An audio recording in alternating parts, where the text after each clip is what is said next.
On nous a tous appris dans l'enfance à avoir peur des inconnus. Dans notre imagination, c'est généralement une figure sinistre et solitaire en vêtements sombres qui attend dans l'ombre. On nous dit de ne pas prendre de bonbons, de ne pas monter dans la voiture d'un oncle étranger. Mais que se passe-t-il si le mal ne ressemble pas du tout à cela? Et s'il avait le visage d'un couple familial ordinaire? Une femme souriante sur le siège passager qui vous fait signe de la main et propose de vous emmener. Dans une telle situation, n'importe quel enfant serait désorienté, car ce n'est pas un oncle effrayant. Ce sont une tante et un oncle. Ils sont ensemble. Ils semblent en sécurité. C'est précisément dans ce piège que Zofia Nowak, âgée de 8 ans, est tombée le 6 juillet 2022.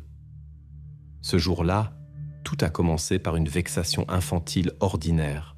Zofia vivait avec sa maman à Gdańsk, et comme cela arrive à tous les enfants, elles se sont disputées. Mot après mot, les émotions ont pris le dessus, et Zofia, claquant la porte, a décidé de s'enfuir. Mais pas simplement quelque part, mais avec un objectif précis. Dans la ville voisine de Sopot, à seulement 20 à 30 minutes de route, vivaient ses meilleurs amis. Dans sa conscience enfantine, c'était un plan parfait. Elle irait jusqu'à elle, et tout le monde verrait à quel point on l'avait blessée. Elle rassembla un petit sac à dos, y mit une bouteille d'eau et son ours en peluche préféré, tout ce qui était nécessaire pour un grand voyage. Elle ne pensait pas au danger réel. Elle pensait à l'aventure et à la façon dont elle se réconcilierait avec maman quand elle reviendrait. Sortant de la maison, elle se dirigea à pied sur la route menant de Gdańsk à Sopot. L'autoroute dans la journée. C'est un endroit animé. Des centaines de voitures passent à toute allure. Le soleil brille. Autour, c'est l'agitation habituelle du jour. On dirait l'endroit le plus sûr au monde. Et voilà que sur le bas-côté de cette route, une petite silhouette avec un sac à dos dans le dos est remarquée depuis un vieux fourgon blanc. Au volant était assis Marek Kowalski et à côté sa femme, Ewa. Pour Zofia, il ressemblait à un salut, un couple ordinaire qui peut-être allait aussi à Sopot. La voiture s'arrête, la vitre se baisse et la femme avec un sourire bienveillant demande si elle n'a pas besoin qu'on l'emmène. Zofia, fatiguée et contrariée, voit devant elle non pas une menace, mais de l'aide. Elle dit qu'elle va chez ses amis et Ewa répond joyeusement qu'ils vont justement dans la même direction. Ce moment est devenu le point de non-retour. Zofia monta dans la voiture, convaincue que sa petite aventure allait devenir beaucoup plus facile. Elle ne savait pas encore qu'elle était déjà terminée. La porte claquée du vieux fourgon coupa Zofia de tout le monde qu'elle connaissait, du bruit de l'autoroute animée, de la lumière du soleil, de la possibilité de simplement changer d'avis et de courir à la maison. À l'intérieur, dans la pénombre, ça sentait l'essence et quelque chose de sucré, d'écœurant. Mais pour elle, c'était simplement l'habitacle d'une voiture dans laquelle étaient assis de gentils adultes qui avaient promis d'aider. Elle ne savait pas encore que son petit voyage, sa rébellion enfantine, s'était terminé au moment même où elle avait accepté cette proposition. Pour comprendre comment elle s'était retrouvée seule sur cette autoroute, il faut revenir quelques heures en arrière, dans leur appartement avec maman à Gdańsk, et regarder le monde avec les yeux d'un enfant de 8 ans. Qui était Zofia Nowak? Si vous regardez ces photos, vous verrez une fillette ordinaire aux cheveux clairs et au sourire un peu espiègle. Elle n'était ni timide, ni bagarreuse. Comme sa maman l'a raconté plus tard aux enquêteurs, Zofia était une enfant de caractère. Elle adorait dessiner, et des piles entières d'albums étaient couverts de princesses, de dragons et de châteaux magiques. Elle était une amie très dévouée. Si quelqu'un s'en prenait à ses amis dans la cour, Zofia était la première à voler à leur secours. Et puis, elle était têtue. Si une idée lui venait en tête, il était presque impossible de la faire changer d'avis. Elle vivait à deux avec maman, Anna, dans un petit appartement confortable dans l'un des quartiers résidentiels de Gdańsk. Une vie ordinaire. Le matin, maman l'emmenait à l'école. Après les cours, Zofia allait aux cours de dessin. Les soirées, elles les passaient ensemble autour du dîner et des dessins animés. Anna travaillait dans 2 emplois pour que sa fille ait tout le nécessaire. Et bien sûr, elle était fatiguée. Mais elle aimait follement son enfant. Et voilà que ce jour-là, le 6 juillet, une dispute eut lieu.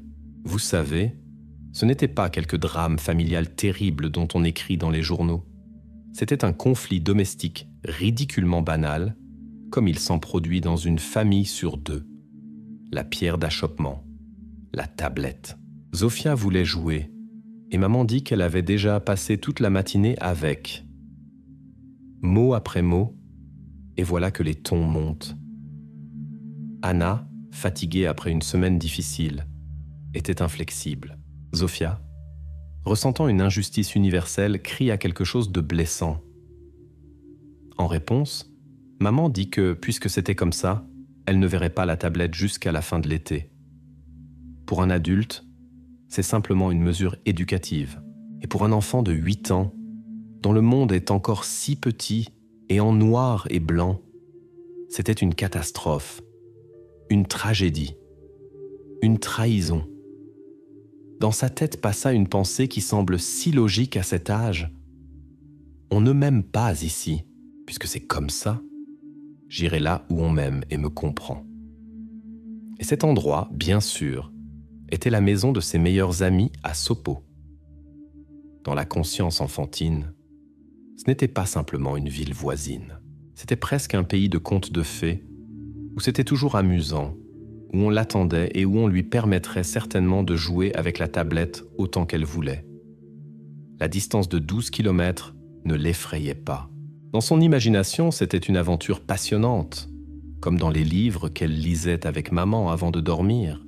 Elle passa discrètement dans sa chambre, prit son sac d'école, y mit le passager le plus important, l'ours en peluche nommé Toby, une bouteille d'eau et quelques pommes.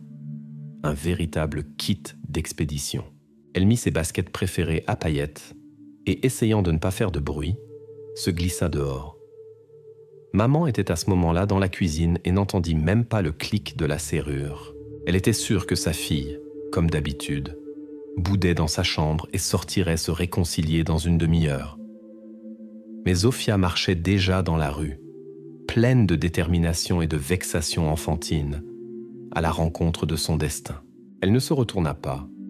Elle marchait en avant, vers Sopo, vers son havre de sécurité imaginaire, et elle ne soupçonnait même pas que chacun de ses pas ne faisait que l'éloigner de la sécurité et la menait droit dans le piège tendu sur le bas-côté de la route la plus ordinaire. Et pendant que Zofia faisait ses derniers pas en liberté, s'approchant de ce fourgon blanc, dans leur appartement à Gdańsk, le temps s'écoulait tout différemment. Sa maman, Anna, ne soupçonnait encore rien. D'abord, elle était sûre que sa fiancée était simplement assise dans sa chambre et boudait. 1 heure passa, puis 1 seconde. Anna s'approcha plusieurs fois de la porte, écouta. Silence. À un moment donné, elle décida que ça suffisait. Il était temps de se réconcilier. Elle frappa, ouvrit la porte et vit ce qui fit manquer un battement à son cœur. La chambre était vide. Le lit était soigneusement fait. Sur le bureau étaient disposés les crayons, et Zofia elle-même n'était nulle part. La première pensée, peut-être s'est-elle cachée. Anna vérifia l'armoire, regarda sous le lit. Vide. Et c'est alors, dans ce silence de la chambre d'enfant vide, que l'agacement maternel habituel commença lentement à se transformer en peur visqueuse et froide. D'abord, il y eut la phase de déni. Anna commença à appeler les amis de Zofia, les parents des camarades de classe, même les parents éloignés. Elle essayait de parler calmement, demandait si sa fille n'était pas passée chez eux. La réponse partout était la même. « Non, nous ne l'avons pas vue. » À chaque « non », sa voix tremblait de plus en plus fort. Elle parcourut toute la cour, regarda sur l'aire de jeu, interrogea les voisins. Personne n'avait rien vu. Le soleil penchait déjà vers le coucher, et la ville commençait à se teinter de tons orangés. Pour Anna, ce beau coucher de soleil était le présage d'une obscurité qui approchait. La panique montait, et elle comprit qu'elle ne s'en sortirait plus seule.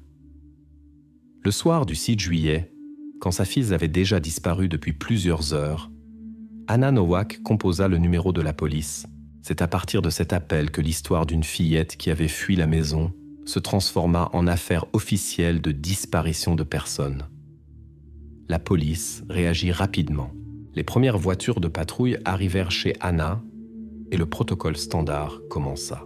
Les officiers interrogèrent sur la mère anéantie de douleur, notèrent le signalement de Zofia. Cheveux clairs, yeux bleus, t-shirt rose, jeans et ses fameuses baskets à paillettes. Une attention particulière fut accordée au petit sac à dos avec l'ours Toby. L'avis de recherche partit immédiatement à toutes les patrouilles de la ville. Les policiers commencèrent à ratisser le quartier, à interroger les voisins de manière plus officielle. Et assez vite, ils trouvèrent des témoins. Plusieurs personnes confirmèrent avoir vu une fillette correspondant au signalement qui marchait seule le long de l'autoroute en direction de Sopo. Cette information, d'un côté, donna de l'espoir. Maintenant, on comprenait où elle allait. Mais de l'autre côté, elle effraya à mort. C'est une chose quand un enfant se cache quelque part dans une cour voisine, et c'en est une autre quand il marche seul sur une autoroute animée. Le périmètre de recherche s'élargit instantanément à des dizaines de kilomètres carrés. Mais le temps était perdu. Avec la tombée de la nuit, la trace de Zofia refroidit définitivement. Les patrouilles, qui roulaient lentement le long de l'autoroute avec les projecteurs allumés, ne trouvèrent rien. Elle avait comme été effacée du bas-côté de la route. Il devint clair. Ce n'était pas le genre de cas où l'enfant rentrerait à la maison pour le dîner. Une opération complète, à grande échelle avec des volontaires et des maîtres chiens, ne pouvait être déployée que le matin. Et en attendant, il ne restait à la mère qu'une chose: s'asseoir à la fenêtre, regarder dans l'obscurité et prier. Mais personne cette nuit-là ne savait encore qu'il fallait déjà chercher non pas une fillette vivante. Cette nuit terrible pour Anna Nowak s'étirait à l'infini. Mais finalement, le matin arriva. Un matin qui n'apporta pas de soulagement, mais seulement le début d'un nouveau tour de cauchemar. Avec les premiers rayons du soleil commença une opération de recherche à grande échelle. Des dizaines de policiers, de maîtres chiens avec leurs chiens et des centaines de volontaires bienveillants ratissèrent chaque mètre de forêt, de champs et de bas-côtés de route entre Gdańsk et Sopo. La photo de Zofia était déjà partout. Mais toutes ces recherches, tout cet espoir étaient déjà vains. Parce que 4 jours plus tard, le 10 juillet, un cueilleur de champignons dans la forêt fit cette terrible découverte. Et à partir de ce moment, le focus de l'enquête se déplaça brusquement. Maintenant, on ne cherchait plus une fillette disparue. Maintenant, on cherchait celui qui avait interrompu sa vie. L'équipe d'enquête se divisa en 2 directions principales. La première équipe, les criminalistiques, travaillait sur le lieu de découverte du corps. C'était un travail lent et minutieux. Ils passaient littéralement la terre au crible, ramassant tout ce qui pouvait être un indice: fibres de tissu, mégots, traces de pneus sur la route de campagne la plus proche. Mais la forêt, c'est le pire endroit pour la collecte d'indices. La pluie, le vent, les animaux sauvages, tout cela détruit les traces. Et dans ce cas, la nature semblait être du côté du criminel. Après plusieurs jours d'examen minutieux, la conclusion était décourageante. Aucun indice direct qui pourrait indiquer l'identité de celui qui avait amené Zofia ici n'avait été trouvé. Ni empreinte digitale, ni trace d'ADN, rien. L'endroit où sa vie s'était terminée gardait le silence. C'est pourquoi tout l'espoir reposait sur la seconde équipe. Les détectives qui tentaient de reconstituer le dernier jour de Zofia. Le point de départ était l'autoroute Gdańsk-Sopo. C'est là qu'on l'avait vue vivante pour la dernière fois. Au XXIe siècle, la première chose qui vient à l'esprit dans une telle situation, ce sont les caméras de vidéosurveillance. Sur une autoroute si animée, il devrait y en avoir beaucoup. Pour les enquêteurs, c'était la voie la plus évidente et simple. demander les enregistrements de toutes les caméras pour le 6 juillet, visionner des heures de vidéo et trouver la voiture qui s'était arrêtée près de la petite fille. Cela aurait été un succès presque à 100%. Ils envoyèrent des demandes officielles et commencèrent à attendre. La réponse qui arriva quelques heures plus tard était comme un coup au plexus. La plupart des caméras sur ce tronçon d'autoroute ce jour-là ne fonctionnaient tout simplement pas. Certaines étaient en maintenance programmée, certaines étaient en panne. Sur certaines, il y avait une mise à jour du logiciel. Une négligence bureaucratique banale et des pannes techniques transformèrent l'indice principal en rien. La trace numérique qui aurait pu mener au criminel s'interrompit avant même d'avoir commencé. La police se retrouva dans une impasse. Ils avaient un corps, mais pas d'indice. Ils avaient un lieu de crime, mais pas de témoins. Ils avaient un point de départ, l'autoroute, mais pas de possibilité de la retracer. Et alors, ils firent un pas qui devient souvent le dernier espoir dans de telles affaires. Ils s'adressèrent au peuple. Sur toutes les chaînes de télévision, sur tous les sites d'actualité et sur les réseaux sociaux, apparut un appel officiel de la police de Gdańsk. Il demandait à tous les conducteurs qui avaient emprunté l'autoroute Gdańsk-Sopot le 6 juillet, dans l'intervalle entre midi et le soir, de vérifier les enregistrements de leur dashcam automobile. C'était une tentative désespérée. La chance que le moment nécessaire soit tombé dans le cadre de la dashcam de quelqu'un et que cette personne voie l'appel et réponde était infime. Mais c'était la seule chance qui leur restait. Maintenant, le sort de toute l'enquête dépendait non pas du professionnalisme de la police, mais du hasard et de la conscience civique des citoyens ordinaires. Cet appel de la police à l'aide était comme une bouteille jetée dans une eau sombre avec un message. Personne ne savait si elle arriverait jusqu'à quelqu'un et si on la lirait. Mais dans le monde moderne, une telle bouteille ne flotte pas sur l'eau, mais sur les flux informationnels des réseaux sociaux. Et la réaction suivit presque instantanément.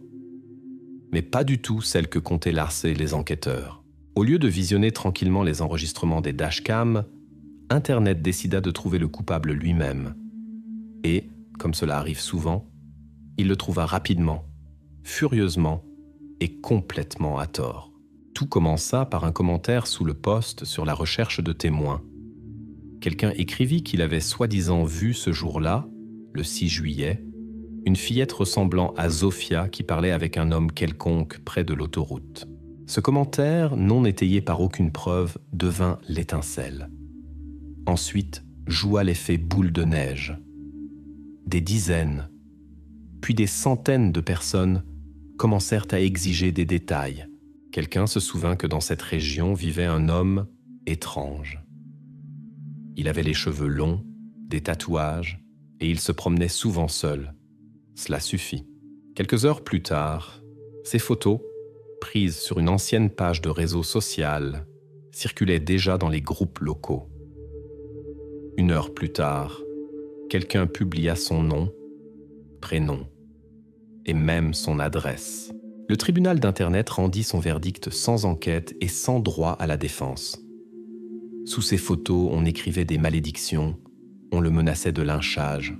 Les gens, convaincus de leur bon droit, exigèrent de la police qu'elle arrête immédiatement ce salaud. Pour la police, cette situation était un cauchemar. D'un côté, ils ne pouvaient ignorer un tel écho public. Toute piste, même la plus douteuse, devait être exploitée. De l'autre, ils comprenaient parfaitement qu'ils avaient affaire à une chasse aux sorcières classique. Les détectives établirent l'identité de cet homme et vinrent chez lui. C'était un type ordinaire, informaticien, qui travaillait à distance et avait effectivement un look un peu non conformiste. Il était en état de choc. Il n'avait aucune idée que tout le pays le considérait depuis plusieurs heures comme un monstre. Lors de l'interrogatoire, il se comportait calmement et raconta où il était le 6 juillet. Ce jour-là, il était resté toute la journée chez lui, travaillait sur un projet urgent. Et le soir, des amis étaient venus chez lui pour fêter son anniversaire. Il donna les noms et téléphones de 5 personnes. Pendant qu'un groupe de détectives vérifiait ses paroles, un autre étudiait sa vie numérique. son activité sur le net, les données de géolocalisation de son téléphone. Tout concordait. Son alibi était en béton. Les amis confirmèrent qu'ils avaient été chez lui du soir jusqu'à tard dans la nuit. Les données de son ordinateur montrant qu'il avait effectivement été en ligne toute la journée et travaillait. Il n'y avait aucune chance qu'il puisse se trouver à des dizaines de kilomètres de chez lui sur l'autoroute Gdańsk-Sopot. Quelques heures plus tard, la police publia une déclaration officielle dans laquelle elle disait clairement « Cette personne n'a aucun rapport avec l'affaire ». Mais pour lui, cet enfer ne se termina pas si simplement. Il lui fallut encore longtemps prouver aux connaissances qu'il n'était pas coupable et attraper des regards en biais dans la rue. Et pour l'enquête, c'était un pas en arrière. Un temps précieux avait été perdu à vérifier une fausse piste née de la panique et des spéculations. L'enquête revint de nouveau au point de départ. Il n'avait toujours rien, à part l'espoir fantomatique que quelque part sur la clé USB de la dashcam de quelqu'un soit tout de même enregistrée la clé de l'énigme. Et voilà, quand il semblait que l'enquête était dans une impasse complète et que la colère publique qui s'était déversée sur un innocent ne fait que tout compliquer, retentit un appel téléphonique, celui-là même que les enquêteurs attendaient, ayant presque perdu espoir. À l'appel de la police répondit un homme, un routier, qui le 6 juillet faisait justement un voyage sur l'autoroute Gdańsk-Sopot. Il raconta qu'il avait entendu l'appel à la radio, et bien qu'il ne se rappelait pas avoir vu quelque chose d'inhabituel, il avait quand même décidé de vérifier l'enregistrement de sa dashcam, juste au cas où.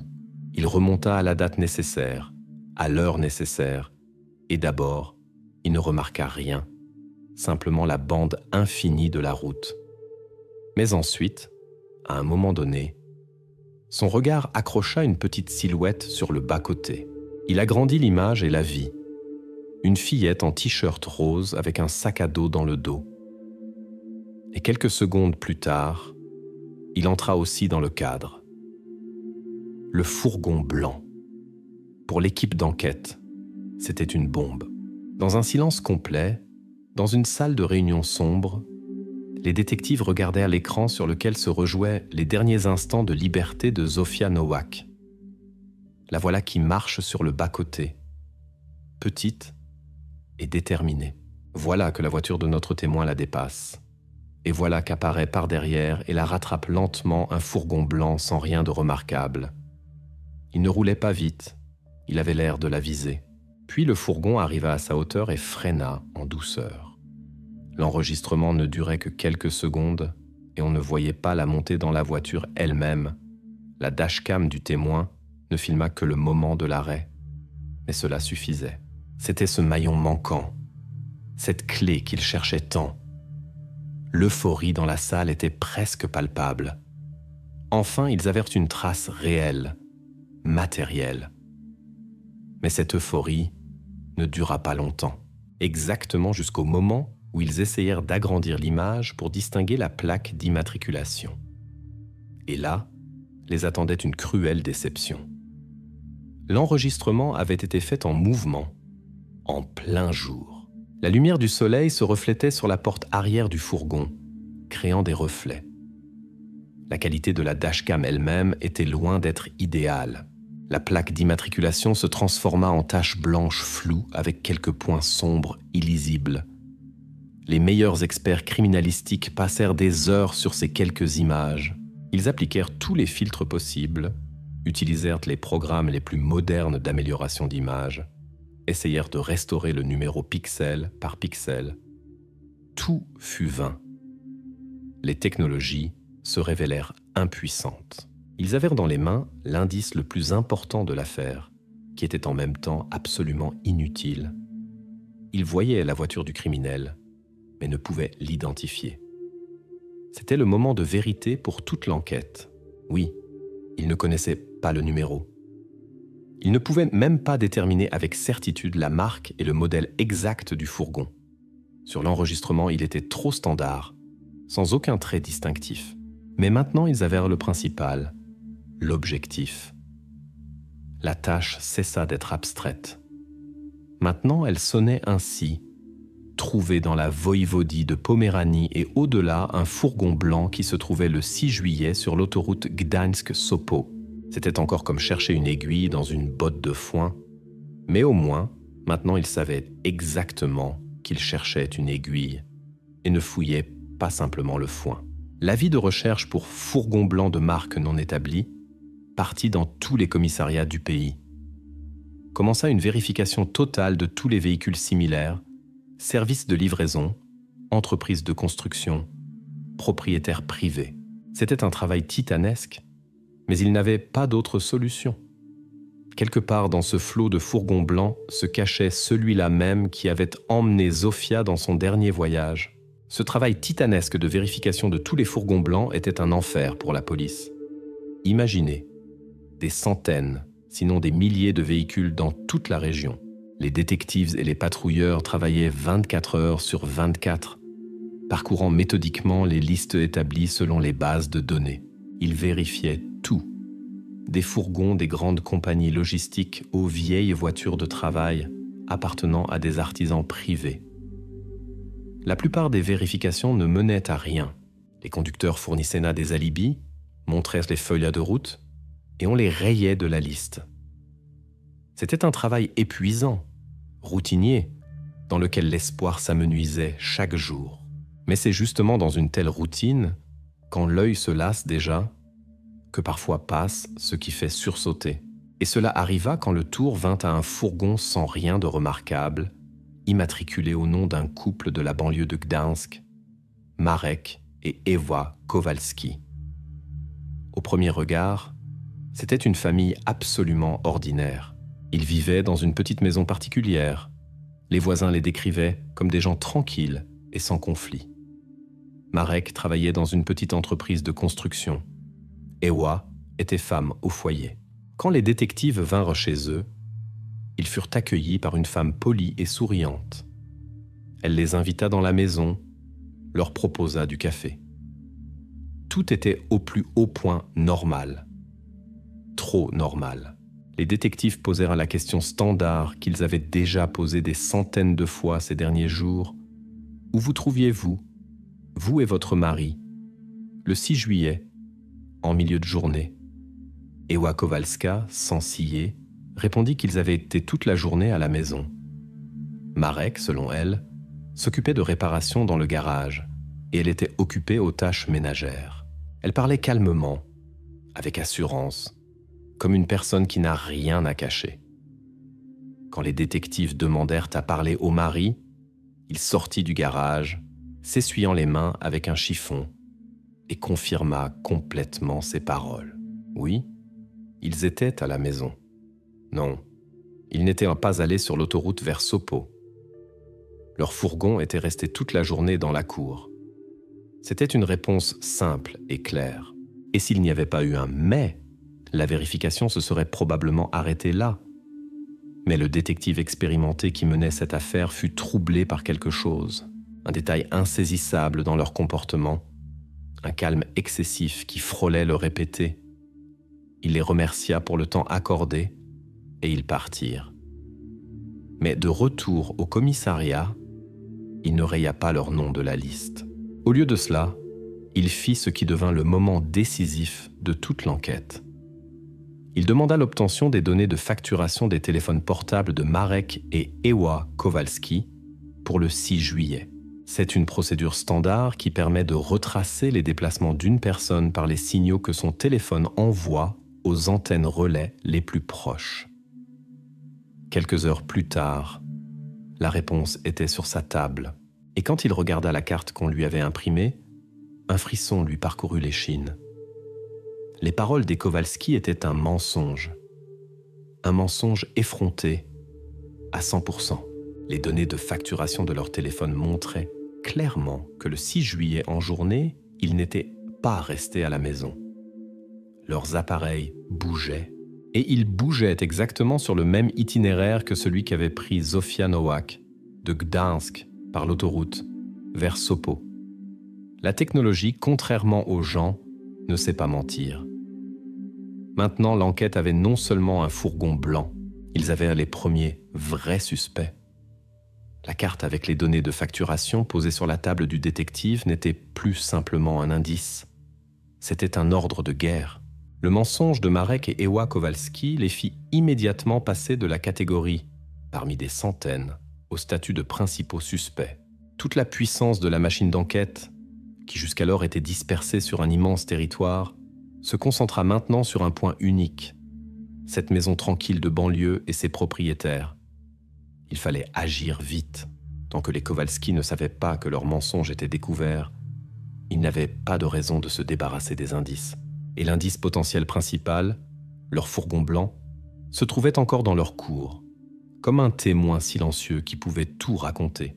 Cette nuit-là même, les enquêteurs obtinrent un mandat d'urgence pour perquisitionner leur maison et, surtout, leur véhicule.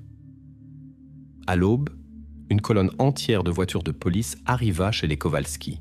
Parmi elles se trouvait aussi un fourgon spécial du laboratoire criminalistique. L'opération se déroula silencieusement, sans sirène, pour ne pas attirer l'attention inutile. Marek et Ewa furent réveillés par un coup poli mais ferme à la porte. Quand ils ouvrirent, sur le seuil se tenait le même détective, mais cette fois derrière lui, il y avait des hommes en uniforme. Et dans ses mains, il tenait un document officiel. Il ne dit pas un mot de leurs mensonges ou des données des téléphones. Il annonça simplement que dans le cadre de l'enquête sur la disparition de Zofia Nowak, une perquisition de leurs biens allait être effectuée. Toute protestation était inutile. Pendant qu'un groupe d'enquêteurs commençait l'examen méthodique de la maison, le second, le plus important, bouclait le fourgon blanc. Ses portes furent scellées et une dépanneuse spéciale le chargea soigneusement sur une plateforme pour l'emmener dans un box stérile du centre criminalistique. C'est là, sous des lampes brillantes, loin des regards indiscrets, qu'il devait révéler ses secrets.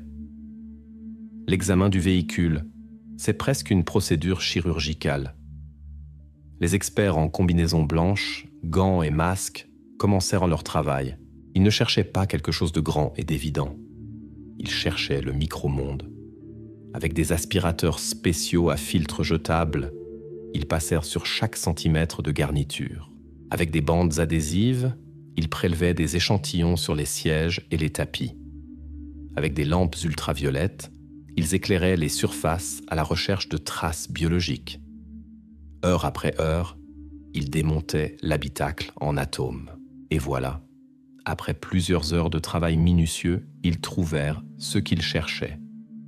D'abord, sur le siège arrière, coincé dans la fente entre les coussins, se trouvèrent quelques fibres microscopiques de couleur bleu vif. Pour une personne ordinaire, simplement des détritus. Pour un criminalistique, une correspondance potentielle avec le jean dans lequel était habillée Zofia. Et puis, sous le tapis en caoutchouc au sol, ils la trouvèrent. La trouvaille principale. Un unique cheveu long et clair. Il n'appartenait ni à Marek, ni à Ewa, aux cheveux bruns.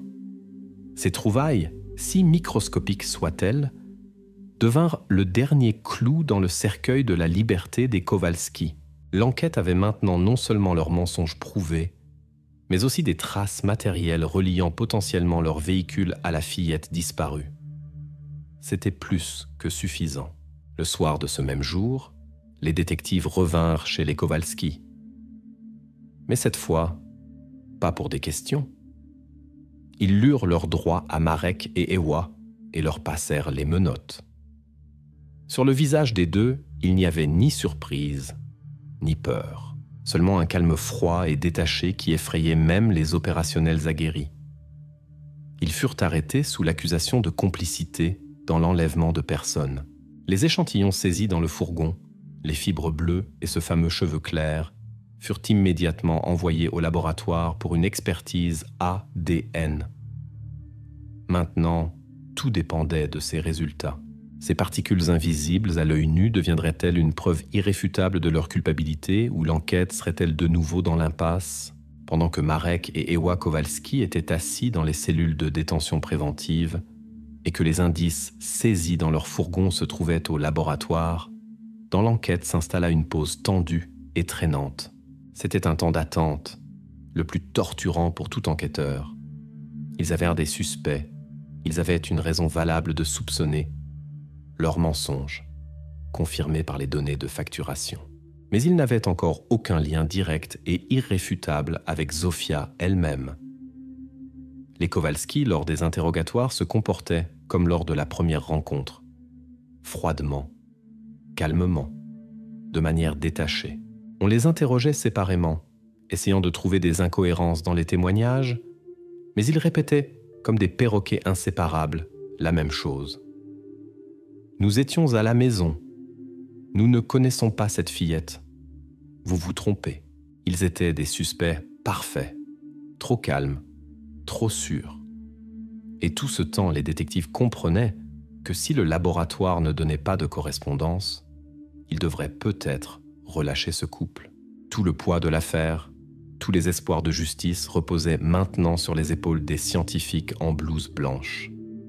Les premiers résultats arrivèrent au bout de quelques jours. C'était un rapport d'analyse comparative des microfibres. En criminalistique, c'est un travail très fin. Les experts prirent ces fameux fils bleus trouvés dans le fourgon et les comparèrent avec des échantillons pris sur le jean dans lequel était habillée Zofia le jour de sa disparition. La comparaison se fit sur des dizaines de paramètres. Composition du tissu, type de tissage, composition chimique du colorant. Ce n'est pas comme l'analyse ADN. Elle ne peut pas donner une réponse à 100% oui ou non. Mais elle peut dire à quel point il est probable que ces fibres proviennent d'une même source. La conclusion des experts était sans ambiguïté. Les microfibres trouvées dans la voiture des Kowalski, selon tous les paramètres clés, sont identiques aux matériaux du jean de Zofia Nowak. Ce n'était pas encore un knock-out, mais c'était un coup très fort. Maintenant, l'accusation avait non seulement le mensonge sur la localisation, mais aussi un lien matériel, un lien que les Kowalski ne pouvaient plus expliquer par une simple coïncidence. Mais le coup principal, décisif, était encore à venir. Tous attendaient seuls les résultats de l'expertise génétique de ce fameux cheveu clair. L'analyse ADN, c'est la reine de toutes les expertises. Ces conclusions sont pratiquement impossibles à contester. Et voilà, presque une semaine après l'arrestation des Kowalski, une enveloppe scellée arriva sur la table de l'enquêteur principal. À l'intérieur se trouvait un rapport court, d'une page, du laboratoire. Il était écrit dans un langage sec et scientifique, plein de termes, mais son essence était parfaitement claire et meurtrière. Le profil génétique extrait du cheveu trouvé sous le tapis dans le fourgon de Marek et Ewa Kowalski correspond avec une probabilité de 99,999% au profil génétique de Zofia Nowak. C'était tout, la fin de tous les doutes. Échec et mat. La science donna une réponse définitive et irrévocable. Zofia Nowak avait été dans cette voiture. Ses ravisseurs étaient assis dans la cellule voisine et continuaient à mentir, ne sachant pas encore que leur mensonge venait d'être détruit au niveau moléculaire. Maintenant, l'enquête avait non pas simplement une supposition, mais un fait scientifique. Et avec ce fait en main, le détective entra de nouveau dans la salle d'interrogatoire. Le jeu du « nous ne savons rien » était terminé. Commençait une conversation tout à fait différente. Quand le détective entra de nouveau dans la salle d'interrogatoire, il ne haussa pas le ton et ne menaça pas. Il posa simplement silencieusement sur la table devant Marek Kowalski l'impression avec les résultats de l'expertise ADN. Une feuille de papier qui pesait plus que tous leurs mots dits ces derniers jours. Marek regarda le document puis l'enquêteur et pour la première fois depuis tout ce temps, son calme froid se fissura. Mais ce n'était ni la panique, ni le repentir. Dans ses yeux passa quelque chose d'autre, un calcul. Il comprit que l'ancienne tactique « nous ne savons rien » ne marchait plus. Et alors, après une longue pause, il parla. Et ce qu'il dit fit comprendre aux enquêteurs qu'ils avaient affaire non pas à de simples menteurs, mais à quelqu'un de beaucoup plus rusé et retors. Leur histoire changea radicalement. Maintenant, ils ne niaient pas avoir vu Zofia. Au contraire, Ils se présentèrent presque comme ses sauveurs. Selon leur nouvelle version, ils roulaient effectivement sur l'autoroute le 6 juillet et virent sur le bas-côté une fillette seule et contrariée. Ewa, comme elle l'affirmait, ne put passer à côté. Son cœur maternel, selon ses mots, ne permettait simplement pas de laisser un enfant seul sur une route si animée. Ils s'arrêtèrent, demandèrent ce qui se passait. Zofia leur raconta soi-disant qu'elle s'était disputée avec sa maman et allait chez ses amis à Sopo. Les Kowalski, étant de bons samaritains, proposèrent bien sûr de l'emmener. Ils décrivaient ce voyage dans les moindres détails. Comment Zofia était assise sur le siège arrière, comment ils essayaient de la faire parler, comment elle resta presque tout le trajet silencieuse, regardant par la fenêtre. Tout cela sonnait terriblement vraisemblable. Et puis vint le moment clé de leur récit. Ils déclarèrent qu'ils l'avaient amenée jusqu'à l'entrée même de Sopo. Ils la déposèrent à un arrêt de bus animé près d'un petit magasin. Ewa affirma même qu'elle lui donna quelques pièces pour le bus pour qu'elle ne continue pas à pied. Selon eux, ils virent comment elle leur fit signe de la main et partit vers l'arrêt. Après cela, ils firent demi-tour et rentrèrent chez eux. Cette version était géniale dans sa simplicité. Elle expliquait parfaitement tout ce que l'enquête avait. Pourquoi leur téléphone est-on sur l'autoroute ? Parce qu'ils allaient à Sopo. Pourquoi on trouva dans leur fourgon les cheveux et fibres de Zofia ? Parce qu'elle était assise dans leur voiture. Ils ne niaient pas l'évident. Ils prirent simplement les faits que la police avait et les tissèrent dans leur histoire complètement nouvelle. Une histoire dans laquelle ils n'étaient pas des ravisseurs, mais simplement les derniers à avoir vu Zofia vivante et indemne. Cette nouvelle légende mit l'enquête dans une position extrêmement difficile. Oui, ils avaient la preuve que Zofia se trouvait dans le fourgon, mais maintenant ce fait avait une explication logique et ce qui était le plus terrible, vraisemblable. Les preuves directes que les Kowalski lui avaient fait du mal, la police n'en avait toujours pas. L'endroit où on trouva le corps ne donna aucun indice le reliant au suspect. Maintenant, la défense pouvait facilement déclarer « Oui, ils l'ont emmené, mais ils l'ont déposé. Et ce qui lui est arrivé après cela, ce n'est pas leur faute. Cherchez celui qui l'a rencontré à cet arrêt de bus. » L'enquête qui semblait être arrivée sur la ligne d'arrivée recula de nouveau. Maintenant, les détectives devaient non seulement prouver que Zofia était dans la voiture, ils devaient prouver qu'elle n'en était plus sortie vivante. Cette nouvelle histoire lissée des Kowalski était un vrai casse-tête pour l'enquête. Elle était logique, elle expliquait les indices, et ce qui était le plus terrible, elle était presque impossible à réfuter. Les détectives pouvaient ne pas les croire autant qu'ils voulaient, mais leur opinion personnelle, ce n'est pas une preuve pour le tribunal. Il fallait trouver autre chose. Quelque chose qui détruirait cette image de bon samaritain. Et puisque les Kowalski mentaient si obstinément sur leur déplacement, les enquêteurs décidèrent de creuser plus profond dans leur vie. Ils commencèrent par ce qui aujourd'hui peut en raconter plus sur une personne que n'importe quel témoin, leurs ordinateurs, tablettes et téléphones. Ayant obtenu le mandat correspondant, la police saisit tous les appareils électroniques de la maison des suspects et les transmit au département des cybercrimes. Personne ne savait alors que dans la mémoire de ces bouts de fer sans âme se cachait une vérité bien plus terrible que quiconque aurait pu l'imaginer. Au premier regard, leur vie numérique était aussi ennuyeuse et banale que la réelle. L'historique du navigateur d'Ewa était rempli de sites culinaires et de forums pour femmes au foyer.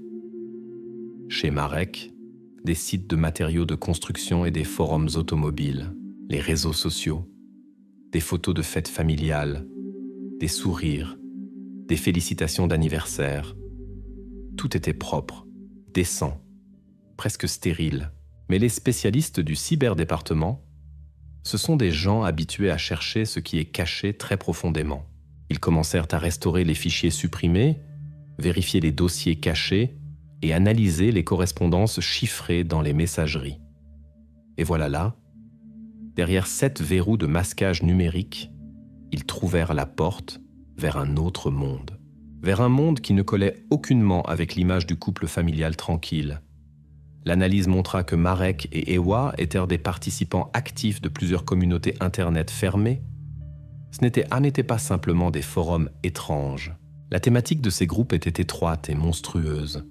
Ils étaient consacrés aux matériaux avec violence sexualisée sur les enfants. Dans leur correspondance avec d'autres participants de ces communautés, il n'y avait pas une goutte de choc ou de dégoût. Au contraire, ils en discutaient avec un intérêt froid, presque scientifique. Ils échangeaient des liens, partageaient leurs fantasmes. Les enquêteurs qui lisèrent ces logs étaient horrifiés. Devant eux s'ouvrait un abîme. Il s'avéra qu'Ewa n'était pas simplement une observatrice passive. Souvent, c'était justement elle qui était à l'initiative de ces conversations, poussant son mari, discutant avec lui des détails. Leur vie familiale, normale, n'était qu'un paravent derrière lequel se cachaient deux prédateurs qui, pendant des années, nourrissaient leurs plus sombres désirs dans l'anonymat d'Internet. Et c'est alors que tout se mit en place. L'enquête avait enfin un mobile. Maintenant, leur voyage sur l'autoroute le 6 juillet avait l'air tout à fait différent. Ce n'était pas un hasard. Ce n'était pas un acte spontané de bonté. À en juger par leur correspondance, à un moment donné, ils décidèrent que les fantasmes seuls ne leur suffisaient plus. Ils décidèrent de passer aux actes. Et ce jour-là, ils ne roulaient pas simplement pour leurs affaires. Ils étaient sortis délibérément à la chasse. Ils cherchaient une victime. Maintenant, la version qu'ils avaient simplement emmenée et déposée s'effritait. La police comprit que Zofia Novak n'avait pas eu la moindre chance de s'en sortir dès l'instant où ce fourgon blanc s'était arrêté près d'elle. Cette découverte dans leurs ordinateurs devint pour l'enquête un vrai joker. Maintenant, ils avaient non seulement le cheveu dans la voiture, mais aussi la clé de leurs âmes sombres. Les détectives comprirent qu'ils avaient affaire non pas simplement à des ravisseurs, mais à des prédateurs qui s'étaient longtemps et délibérément préparés au bon. Et maintenant, armés de cette nouvelle connaissance, ils décidèrent de changer complètement de tactique d'interrogatoire. Assez de questions polies et de tentatives de prendre en défaut sur de petites incohérences. L'heure était venue pour la guerre psychologique. La force principale des Kowalski était leur cohésion, leur mensonge commun bien répété. Et c'était justement ce mur entre eux qu'il fallait détruire. Ils furent de nouveau amenés au service d'enquête, mais cette fois séparés dans des salles différentes, excluant complètement toute possibilité de contact. L'interrogatoire commença simultanément, mais dans un esprit complètement différent. Devant Marek, on posa sur la table un épais dossier. Dedans, il n'y avait pas de procès-verbaux, mais des impressions. Des dizaines de pages de leur correspondance de ces fameux chats fermés. Chaque mot, chaque fantasme pervers qu'il croyait caché de manière sûre dans les profondeurs d'Internet était maintenant devant lui sur papier. L'enquêteur feuilletait silencieusement les pages, lisant à voix haute les fragments les plus explicites. Marek essaya d'abord de nier, dit que c'était un faux, qu'on l'avait piraté. Mais plus cela continuait, plus le masque de sang-froid tombait de lui. Son monde s'effondrait sous ses yeux. Et dans la salle voisine, avec Ewa, on jouait un autre jeu. On lui montra aussi les impressions, mais le coup principal fut porté d'un autre côté. L'enquêteur, la regardant droit dans les yeux, dit d'un ton calme, presque compatissant. « Ewa, nous savons tout. Votre mari a commencé à parler. Il nous raconte tout. Et il dit que c'était votre idée, que c'est vous qui l'avez poussé. Il essaie de rejeter toute la faute sur vous pour sauver sa peau. C'était un bluff classique, mais non moins efficace. Ewa ne savait pas ce que disait son mari en réalité. Elle était en isolement complet. Et dans sa conscience empoisonnée par la paranoïa de leur vie secrète, ce mensonge de l'enquêteur sonna comme une vérité absolue. L'idée que Marek, son partenaire dans les fantasmes les plus sombres, la trahissait pour se sauver lui-même devint pour elle la goutte qui fit déborder le vase. Et la digue se rompit. Leur ligne de défense commune s'effondra en un instant. Ewa, essayant de se sauver, commença à parler. Elle pleurait, criait, se faisait passer pour une victime. Dans sa version, Marek était un monstre, un tyran qui la dominait depuis des années et la forçait à participer à ses terribles fantasmes. Selon ses mots, ce jour-là, c'était justement lui qui avait vu la fillette sur la route. Justement lui qui l'avait forcée à attirer Zofia dans la voiture. Elle affirmait qu'elle était terrifiée, mais avait peur de lui désobéir. Et quand les enquêteurs vinrent chez Marek et lui racontèrent ce que disait sa femme, il explosa. Il comprit qu'elle l'avait trahi. Et il commença à raconter sa version. Une version dans laquelle le monstre était déjà Ewa. Il affirmait que c'était elle qui était le vrai cerveau de leur couple, que c'était elle qui l'incitait pendant des années, disait que les conversations sur Internet seules ne suffisaient pas. Que ce jour-là, c'était justement elle qui avait insisté pour qu'ils aillent chercher. Leur interrogatoire se transforma en querelle dégoûtante où chacun essayait de noyer l'autre, se présentant comme une victime innocente des circonstances. Ils s'accusaient mutuellement de tout, révélant de nouveaux détails horribles de ce qui s'était passé dans leur fourgon. Ils détruisirent eux-mêmes, par leurs mots, la dernière échappatoire qui aurait pu les sauver. Leur alliance se désintégra et maintenant l'enquête avait non seulement des indices, mais 2 aveux mutuels pleins de haine. Ces accusations mutuelles, pleines de haine et de tentatives de se disculper, furent pour l'enquête une vraie percée. Le mur de silence s'effondra. Mais derrière ce mur se révéla non pas une image claire du crime, mais une décharge sale et embrouillée de demi-vérités et de mensonges éhontés. Chacun d'eux peignait sa version des événements dans laquelle il ou elle n'était qu'une marionnette effrayée dans les mains de l'autre. Ils avouèrent tous les deux l'enlèvement, mais quand il s'agissait de ce qui s'était exactement passé avec Zofia dans leur fourgon et dans la forêt, leurs témoignages divergeaient. Ils se rejetaient mutuellement la responsabilité du plus terrible. Et bien que les enquêteurs n'aient aucun doute que les deux étaient aux coupables, ils avaient car besoin de quelque chose de plus que les mots de 2 menteurs. Ils avaient besoin d'une preuve physique, irréfutable de ce qui s'était réellement passé. Et pour cette preuve, ils retournèrent de nouveau au principal témoin silencieux, au fourgon blanc. Le premier examen leur avait donné le cheveu et les microfibres des indices qui plaçaient Zofia à l'intérieur de la voiture. Mais maintenant, connaissant les fantasmes sombres des Kowalski, les criminalistiques cherchèrent des traces d'un tout autre caractère. Ils décidèrent de procéder à un second examen beaucoup plus approfondi, utilisant un arsenal qu'on applique habituellement dans les cas les plus désespérés. Le fourgon fut de nouveau roulé dans un box stérile. Les experts obscurcirent le local, créant une obscurité presque complète. Et puis ils sortirent des pulvérisateurs avec un réactif chimique spécial, le luminol. Cette substance, devenue célèbre grâce aux séries criminelles, possède une propriété unique. Au contact avec les moindres traces, même lavées, de matériaux biologiques, elle commence à briller dans l'obscurité d'une lumière bleue fantomatique. C'est le dernier espoir de trouver ce que les criminels ont essayé de détruire. L'expert en combinaison de protection commença à pulvériser méthodiquement le réactif dans tout le compartiment de chargement du fourgon. D'abord dans l'obscurité, il n'y avait rien. Mais au fur et à mesure que le nuage finement dispersé de luminol se déposait sur les surfaces, à différents endroits commencèrent à se produire des éclats à peine perceptibles. Et puis, dans la partie arrière du compartiment, au sol, s'alluma toute une constellation. Des taches brillantes et distinctes de lueur bleue qui n'étaient pas visibles à la lumière habituelle. Cela signifiait une chose. Les Kowalski avaient essayé d'effacer les traces. Ils nettoyaient, lavaient, frottaient. Mais ils n'avaient pas pu tout détruire au niveau microscopique. Pour les criminalistiques, c'était comme trouver une carte au trésor. Ils prélevèrent soigneusement des échantillons de chaque zone lumineuse et les envoyèrent immédiatement au laboratoire pour une analyse ADN. Il ne restait qu'à attendre et espérer que dans ces traces invisibles soit conservé suffisamment de matériel génétique.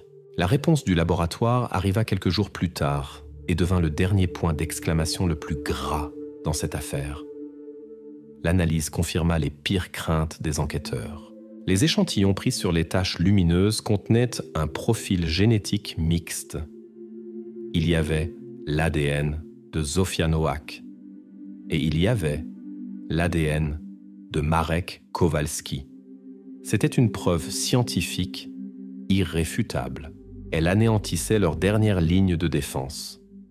Elle prouvait que dans ce fourgon s'était produit non pas simplement un enlèvement. Ici avait été commise une violence. Maintenant, l'enquête avait le tableau complet. Non pas basé sur les mots contradictoires de deux monstres, mais confirmé par la science froide et impartiale. L'affaire était, en essence, résolue. Il ne restait qu'à présenter toutes ces preuves au tribunal et s'assurer que la justice pour laquelle ils avaient si longtemps lutté triomphe enfin. Avec cette dernière preuve irréfutable dans les mains, les enquêteurs organisèrent une confrontation finale. Ce n'était plus un interrogatoire au sens habituel du mot, c'était une constatation de fait. La fin de partie. Les détectives entrèrent tour à tour dans les salles de Marek et Ewa et posèrent silencieusement devant eux le rapport du laboratoire. Celui-là même où était écrit noir sur blanc que dans leur fourgon, dans les traces qu'ils avaient si soigneusement essayé de laver, on avait trouvé le sang de Zofia et le matériel génétique de Marek. Ils attendèrent le repentir, les larmes, des aveux complets. Mais ils n'eurent rien de tout cela. La réaction des Kowalski à cette preuve irréfutable devint la dernière touche à leur portrait psychologique. Marek, après avoir lu la conclusion, se renversa sur sa chaise et éclata de rire. C'était un rire silencieux, dépourvu de toute gaieté. Il regarda l'enquêteur et déclara que tout cela était un cirque, que la police, n'ayant pas réussi à trouver le vrai criminel, avait décidé de tout lui mettre sur le dos. Il dit que tous les indices étaient fabriqués, qu'on lui avait mis le cheveu et que les résultats d'expertise étaient falsifiés. Il s'accrochait jusqu'au bout à son mensonge, essayant de se faire passer pour une victime du système. Il ne montra pas une goutte d'émotion, pas l'ombre de compassion, seulement une rage froide et calculatrice. La réaction d'Ewa fut différente, mais non moins répugnante. Quand elle comprit que l'enquête avait des preuves de violence, elle fondit en larmes. Mais ce n'étaient pas des larmes de repentir. C'étaient des larmes d'apitoiement sur elle-même. Dans sa version, elle n'était qu'un témoin apeuré qui avait peur d'intervenir. Et quand il fut question du plus terrible, de la façon dont la vie de Zofia avait été interrompue, elle refusa catégoriquement de prendre la responsabilité. Elle déclara que c'était Marek qui l'avait fait. Seule. Déjà après qu'il soit arrivé dans la forêt, elle essayait de conclure un marché avec l'enquête, vendant son mari en échange de son propre salut. Ils n'obtinrent jamais d'aveu complet et sincère. Mais il n'était plus nécessaire. L'ensemble des preuves rassemblées était si puissant que les mots des Kowalski n'avaient plus aucune importance. L'enquête avait tout. Leurs mensonges sur la localisation confirmés par la facturation, le cheveu et les fibres de Zofia dans leur voiture, leur activité Internet monstrueuse révélant le mobile, leurs accusations mutuelles détruisant leurs mensonges. Commun. Et enfin la preuve ADN irréfutable de la violence commise. L'enquête était terminée. L'énorme dossier en plusieurs volumes, rassemblé miette par miette, fut transmis au parquet et de là, au tribunal. Maintenant, le sort de Marek et Ewa Kowalski devait être décidé non par l'enquêteur, mais par le juge et les jurés. Et voilà, quand l'affaire fut transmise au tribunal, de tous ces indices disparates, témoignages contradictoires et faits scientifiques froids, l'accusation composa un tableau unique, entier et terrible de ce qui s'était passé. Ce n'était plus une version ni une supposition. C'était la reconstitution officielle des dernières heures de la vie de Zofia Nowak, reconstituée miette par miette, L'histoire qui résonna dans la salle d'audience était dépourvue de tout doute et sous-entendue. Selon les matériaux de l'accusation, le matin du 6 juillet 2022, Marek et Ewa Kowalski montèrent dans leur fourgon blanc, non pas pour aller vaquer à leurs affaires. Ils sortirent à la chasse. Pendant des années nourrissant leurs fantasmes pervers dans les coins sombres d'Internet, ils décidèrent finalement de les incarner dans la réalité. Ils se déplaçaient délibérément sur l'autoroute animée Gdańsk-Sopot, guettant une victime solitaire et vulnérable. Et ils la trouvèrent. Une petite fille avec un sac à dos, vexée contre le monde entier et marchant résolument sur le bas-côté, était pour eux une cible idéale. Ils s'arrêtèrent et Ewa, utilisant son apparence de femme ordinaire et bienveillante, joua le rôle de la tante attentionnée. Elle engagea la conversation avec Zofia, proposa de l'emmener. Pour l'enfant, fatigué et contrarié, ce couple ne semblait pas constituer une menace. Elle leur fit confiance et monta dans la voiture. Dès que la porte du fourgon se referma, son sort fut scellé. Au lieu de rouler tout droit, vers Sopot, comme il l'avait promis, Marek tourna de l'autoroute sur une route de campagne discrète menant au fond du massif forestier. Toutes les tentatives de Zofia de demander où ils allaient furent ignorées. Ils l'emmenèrent dans un lieu isolé et désert, où les cris au secours n'auraient été entendus de personne. Là, loin des regards étrangers, ils cessèrent de faire semblant d'être de bons samaritains. Dans cette forêt, dans le compartiment de chargement de leur fourgon, ils commirent envers l'enfant ces mêmes actes de violence dont ils avaient si longtemps fantasmé. Cela était confirmé par les traces irréfutables trouvées par les criminalistiques. Et après avoir satisfait leurs plus bas désirs, ils furent confrontés à la question « Que faire du témoin ?» Et ils prirent une décision froide et calculée. Pour cacher leur premier crime monstrueux, ils en commirent un second, encore plus terrible. Ils ôtèrent la vie à Zofia. Et après cela, ils sortirent simplement son corps sans vie du fourgon et le laissèrent dans la forêt, parmi les arbres, comme un objet inutile, espérant qu'on ne le trouverait jamais.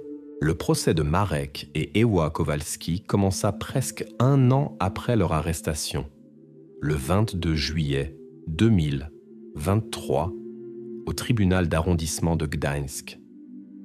Ce jour devint l'apogée de tout le travail titanesque accompli par l'enquête. Tous les indices rassemblés, tous les procès-verbaux d'interrogatoire, toutes les conclusions d'experts, tout cela fut rassemblé en une grande affaire pesante qui se retrouva sur la table du juge. Dans la salle d'audience régnait une atmosphère oppressante. D'un côté étaient assis les procureurs, sûrs de leur bon droit. De l'autre, les avocats des Kowalski, qui devaient défendre ceux que toute la société reconnaissait déjà comme des monstres. Et au centre, sur le banc des accusés, étaient assis eux-mêmes, Marek et Ewa. Comme lors des interrogatoires, ils ne montraient aucune émotion, regardaient simplement devant eux, comme si tout ce qui se passait ne les concernait pas. Pendant plusieurs semaines, au tribunal se déroula une vraie bataille. Le parquet, méthodiquement, pas à pas, construisait sa base de preuves. Ils montrèrent aux jurés ce fameux enregistrement de la dashcam où le fourgon blanc s'arrête près de Zofia.